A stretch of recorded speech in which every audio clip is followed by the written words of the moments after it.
डोंगरगण घाटातील खुनाचा गुन्हा उघड. सख्खे वडील व भाऊ राहुरीतून जेरबंद. खुनासाठी वापरलेली कार जप्त.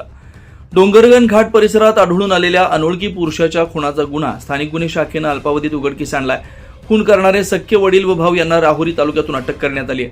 दिनांक 17 फेब्रुवारी 2026 रोजी सकाळी वांबुरे ते डोंगरगण गावाच्या शिवारातील डोंगरगण घाट परिसरात वन विभागाच्या हद्दीत गट क्रमांक 474 इथं अंदाजे 35 ते 40 वर्षीय अनोळखी पुरुषाचा मृतदेह गोणीत बांधलेल्या अवस्थेत दरीत आढळून आला होता.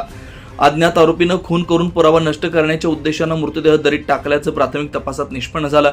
या प्रकरणी MIDC पोलीस स्टेशन इथं विविध कलमान्वये गुन्हा दाखल करण्यात आला.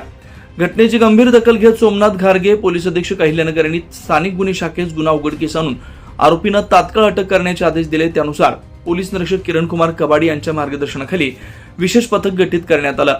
तपासादरम्यान जिल्ह्यातील बेपत्ता व्यक्तींची माहिती तपासण्यात आली. राहुरी तालुक्यातील टाकळीमिया येथील एक इसम बेपत्ता असल्याचं समोर आलं. पथकानं तात्काळ टाकळीमिया इथं जाऊन संशयितांना ताब्यात घेतलं.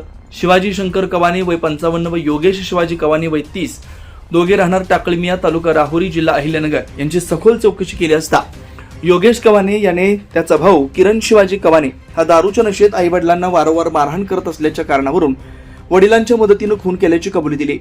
खून केल्यानंतर मृतदेहाची विल्हेवाट लावण्यासाठी वापरलेली स्विफ्ट कार MH46X7460 पोलिसांनी जप्त केली आहे.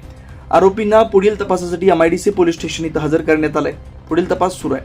सदरची कारवाई पोलीस अधीक्षक सोमनाथ घारगे यांच्या मार्गदर्शनाखाली स्थानिक गुन्हे शाखेच्या पथकाने केली आहे.